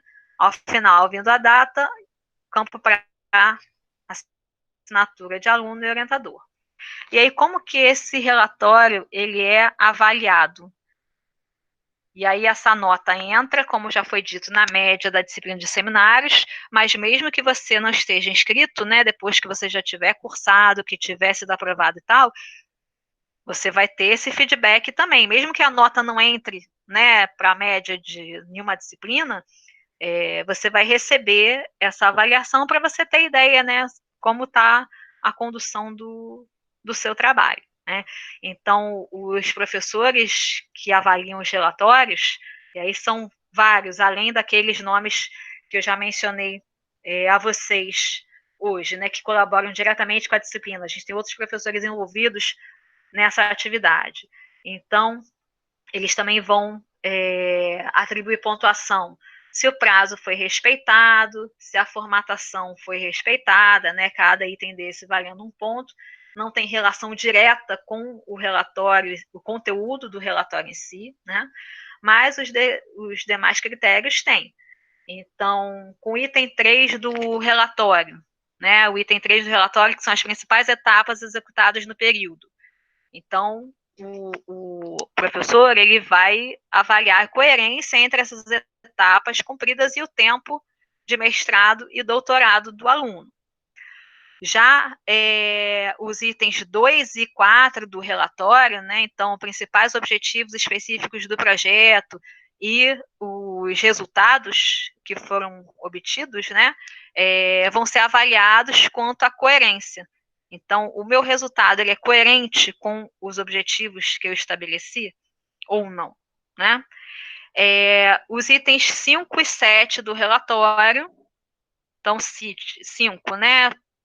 Fatores positivos e negativos, e 7, espaço para informar outras informações pertinentes, seria, né, a justificativa ou não para problemas associados ao andamento do projeto. Essas justificativas realmente são adequadas ou não, né? E aí o item 6, que se refere à produção científica, né, se há coerência com o tempo de mestrado e doutorado. Então, teve gente que foi aprovado na seleção agora de março. Então, não é esperada exatamente uma produção científica agora em julho, né? Diferente de um aluno que entrou em março de 2019. Já se espera que, mesmo com essa coisa da pandemia, nesse primeiro semestre de 2020, em 2019 ele tenha participado de evento científico, tenha apresentado o seu trabalho, que tenha sido na jornada anual, né? Então, já se tem uma expectativa maior sobre esse aluno que está no curso há mais tempo. E aí, uma vez, né, a disciplina sendo concluída, as notas serão lançadas no diário, que a gente tem aqui um modelo exposto, né? Então, primeira coluna, o nome dos alunos inscritos, a frequência, né, do total de encontros, quantos participou, qual é o percentual que isso se refere, lembrando que a gente flexibilizou para a frequência mínima de 50%, podendo frequentar a aula, né, em diferentes turnos, em diferentes turmas, se atentando apenas ao dia que está escalado para apresentar trabalho ou avaliar trabalho, e aqui os campos para entrar cada notinha, né? Primeiro relatório, segundo relatório, qual é a média de ambos? Qual o seu papel como avaliador, né? Pelo menos uma nota a gente espera disso, já que tem uma escalação. Mas a gente tem a possibilidade da pessoa participar avaliando projetos mediante sorteio. Qual é a média, né, desse tipo de atividade? Em relação à apresentação de trabalho, aqui está previsto 2 campos, mas a gente tem no atual cronograma a apresentação do trabalho apenas uma vez, tá? E aqui também, uma vez sendo alunos no segundo ano de doutorado, a nota do exame de qualificação. Aí aqui o cálculo da média final e a situação do aluno, se ele foi aprovado ou não, tá? Então, feita essa apresentação, né, vou abrir espaço aí para dúvidas, para questionamentos, e aí vocês podem ir pedindo a palavra, de repente, no chat, e eu vou liberando, né, que aí vocês vão abrindo o microfone de cada um, só para tentar organizar da melhor maneira possível essa parte. Então, quem tem alguma dúvida que gostaria de discutir a respeito? Então, em relação ao curso, né, que foi a primeira parte da apresentação, vários já se manifestaram sem dúvida, né? Em relação à parte da disciplina, a gente tem aqui a Débora e o Pedro. A Débora falando que tem um conflito no dia da sua apresentação, né? Então, Débora, assim, o que eu vou fazer? Uma vez terminada aqui a aula, eu vou mandar esse cronograma para vocês, e aí vocês vai me dar esse feedback que está no conflito da sua aula e proponha um dia, né? Que aí eu vou tentar entrar em contato com o aluno que está nesse dia para ver se a gente faz essa troca, tá? Então, esse é o caso da Débora e da Mariana, né? Deixa eu anotar aqui. Conflito de apresentação. Débora, Mariana. Aí a gente faz isso para ficar formalizado, né? E vocês me passarem um dia, talvez, que seja interessante, para também eu não propor uma troca que, mas para mim essa troca também não foi legal, né? Aí eu vou abordar o aluno que está nesse horário que seria adequado para vocês, para ver se ele pode trocar. De repente é interessante vocês darem aí umas 3 alternativas, né? Para eu poder entrar em contato. Vai que o primeiro não pode, aí tem que consultar outras pessoas, então vocês já me apresentem aí umas 3 possibilidades e a gente vai ajustando, tá? Não sei se é só a Mariana e a Débora que tem isso, mas acho que muitos podem ter olhado rápido, não ter conseguido assimilar isso. Então, por isso que é interessante eu mandar o cronograma, todo mundo dar uma olhadinha, checar se está aparecendo, né, para me dar o feedback. E esse eu acho que é o caso do Pedro, né, que não se encontrou na escalação de avaliação. O Pedro Ribeiro, né? Então pode ter sido, Pedro, talvez porque passou rápido, né? Não sei se você chegou a olhar a primeira versão do documento, mas enfim, como houve uma alteração, é importante checar nessa versão alterada. Então, mesma orientação que eu passei para a Débora e para a Mariana. Vou mandar a escala para vocês olham e, se não tiver escalado para alguma atividade mandatória, me sinaliza que eu vou dar um jeitinho, tá?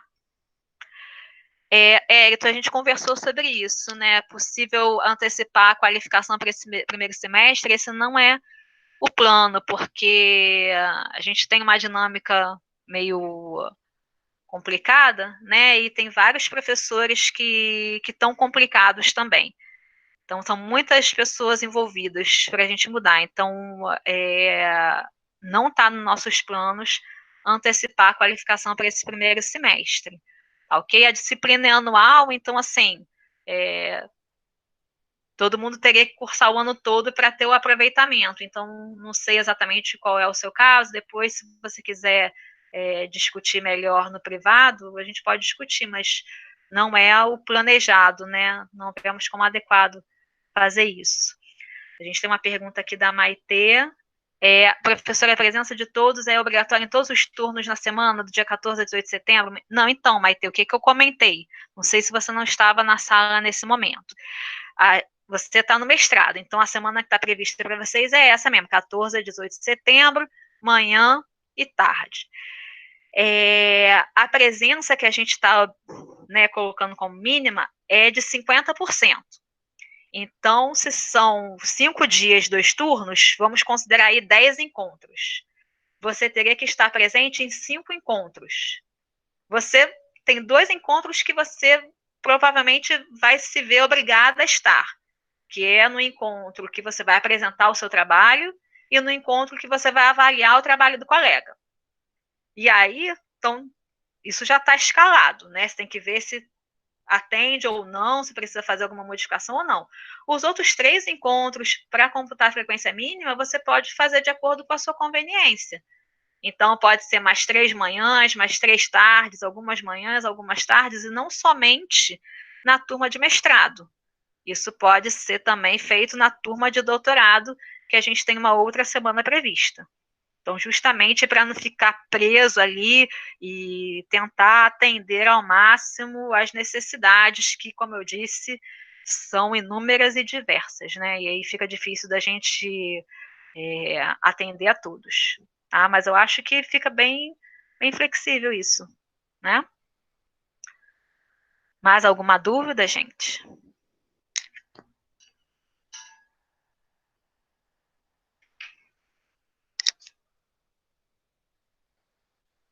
Faltam 5 minutinhos mais ou menos para o término do horário da nossa aula. Então, vou esperar para ver se tem mais alguma dúvida, né? Mas, de qualquer maneira, a gente já fica com outros encontros marcados, que eu passei as datas para vocês, né? Então, vou estar aqui disponível também às 9 horas, no dia 30 de abril, no dia 21 de maio, no dia 18 de junho. Uma vez terminada a aula de